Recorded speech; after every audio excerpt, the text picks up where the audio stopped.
बातमी छत्रपती संभाजीनगरमधून। नाशिक TCS धर्मांतर प्रकरणातील आरोपी निदा खानला आश्रय देणाऱ्या MIM नगरसेवक मतीन पटेल यांच्या घरावर मनपानं कारवाई केली। मतीनच्या ऑफिसवरही तोडक कारवाई करण्यात आली, तर निदा खान लपलेल्या घरावरही बुलडोझर चालवण्यात आला। दरम्यान मतीन पटेलच्या कुटुंबियांनी मनपा पथकाचं स्वागत करत गांधीगिरी करण्याचा प्रयत्न केला। फुलांच्या माळा आणि संविधानाची प्रत देऊन हे स्वागत करण्याचा प्रयत्न करण्यात आला। महानगरपालिकेनं कारवाईबाबत याआधी नोटीस बजावली होती। या विरोधात मतीन पटेलनं औरंगाबाद खंडपीठात याचिका दाखल केली होती। यावर काल सुनावणी झाली, मात्र खंडपीठानं मतीन पटेलला कोणताही दिलासा दिला नाही। कारवाई थांबवण्याबाबत किंवा स्थगिती देण्याबाबत देखील कोणताही आदेश दिला नाही। त्यामुळे पालिकेकडून बांधकामावर बुलडोझर चालवण्यात आला।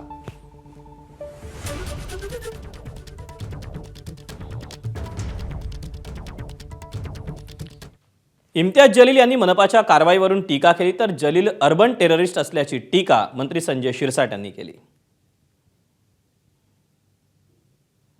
मी नाही गेलो असतं रात्री 2 वाजता तर लोक विरोध करणार होते।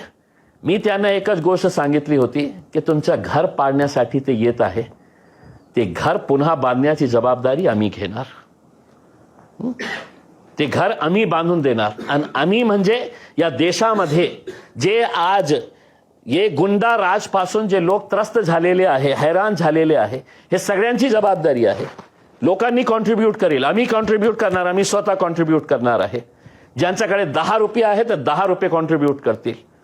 कारण सरकारला आम्हाला एक मेसेज द्यायचा आहे की तुम्ही या गुंडागर्दी करून एक घर पाडू शकता।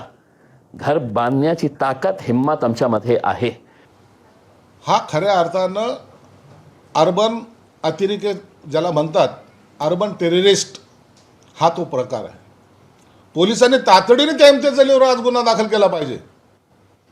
रात्री 12 वाजता जाऊन तो तिथं बोलतो कसा, आरोपीच्या समरनार्थ म्हणजे पाठिंब्यासाठी त्या ठिकाणी सभा घेतो कशी।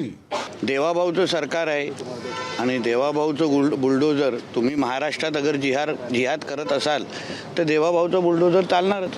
मास्टरमाइंड इम्तियाज जलीलच आहे।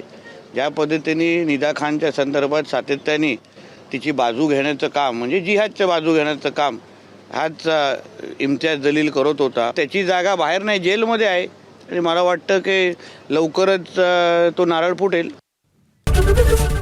ABP माझा, उघडा डोळे बघा नीट।